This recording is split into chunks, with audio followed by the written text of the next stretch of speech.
Makakabili na ng 20 pesos kada kilong bigas ang ilang jeepney at tricycle drivers sa Quezon City.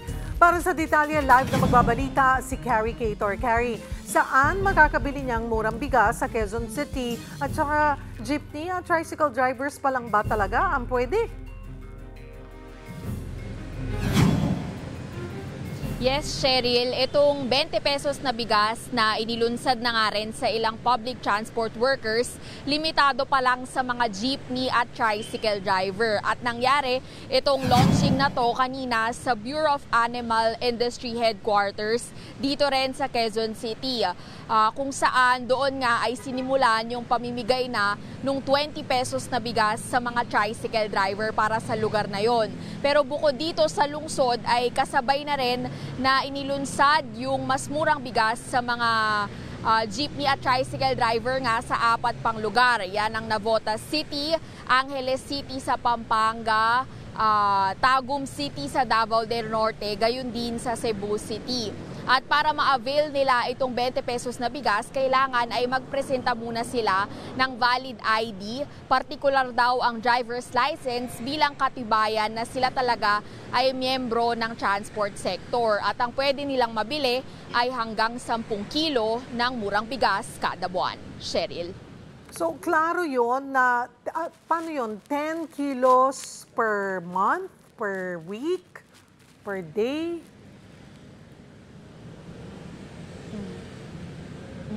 Yes, Cheryl, 10 kilos per month itong allocation na ito. So kada buwan pwede silang bumili ng maximum na 10 kilo. At dahil nga limitado pa rin sa tricycle at jeepney drivers pa lang, sabi naman ng Department of Agriculture, target nila na sa susunod na 2 linggo ay maibahagi na rin ito sa mga iba pang miyembro ng sektor. Yan yung mga UV, taxi at bus drivers. Habang sa October 15 daw, target nila na ma-launch naman itong mas murang ang bigas para naman sa public school teachers at mga iba pang nagtatrabaho sa mga paaralan. Cheryl. Okay, parang paunti-unti tsaka padagdag lang ng padagdag yung mga sektor na pwede, hindi yung talagang isang bagsakan. And then you said na so far, 4 areas pa lamang ang na-available ang 20 pesos para sa jeepney at tricycle drivers. Quezon City, Navotas, ano pa yung 2 lugar, Carrie? Bale, 5 lugar lahat. Bukod dito sa Quezon City, so kasama to sa 5, may 4 pa yung Navotas, Cebu, Angeles, Pampanga, tsaka Tagum City, Davao del Norte. So, kailan mapapakinabangan talaga ng hinihitay ng lahat yung 20 pesos per kilong bigas? Ang sabi nga rin ni Agriculture Secretary Francisco Chu Laurel ay baka linggo-linggo na nila gagawin itong pagpapalawig at dun nga sa susunod na 2 linggo, gaya ng nabanggit natin, ay i-expand pa sa ibang members ng public transport sector at sa susunod na buwan, dun naman sa mga teacher at iba pang mga nagtatrabaho sa public schools o mga paaralan in general. So inuunti-unti nga, alam din natin, bago yan, inilunsad na sa minimum wage earners, sa farmers, fisher folk at nagsimula doon sa mga vulnerable groups gaya ng senior citizens, solo parents, persons with disabilities. So pinaprioritize lang nila yung mga tingin muna nilang may pinakakailangan talaga nitong murang bigas at saka pa lang ilulunsad sa general public. Ang sinabi dati ni Laurel ay baka sa susunod na taon o bago matapos din itong 2025 ay available na sa lahat itong 20 pesos na bigas. Balik sa'yo. Carrie, paano ang siste? Araw-araw ba na pwedeng bumili? Kasi hindi naman lahat pwedeng sabay-sabay na makabili yung jeepney at saka tricycle drivers. At saka sa bawat city, ilang lugar ang pwesto?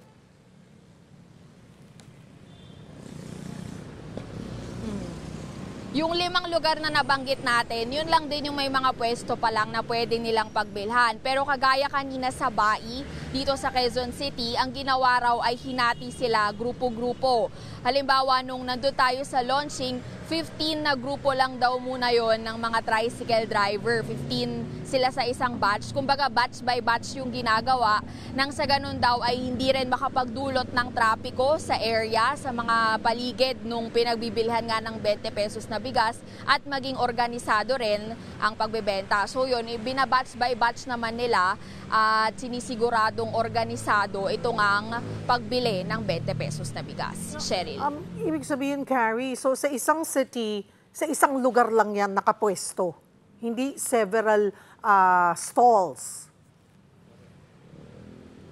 Sasadyain talaga. Yes, Cheryl, nasa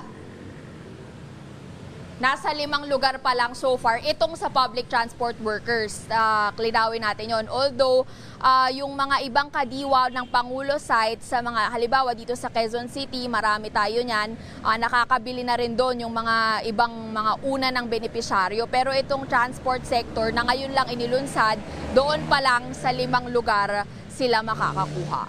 Balik sa'yo. So sadyang 10 kilos lang or eventually ba ay mas mapapataas yung limit?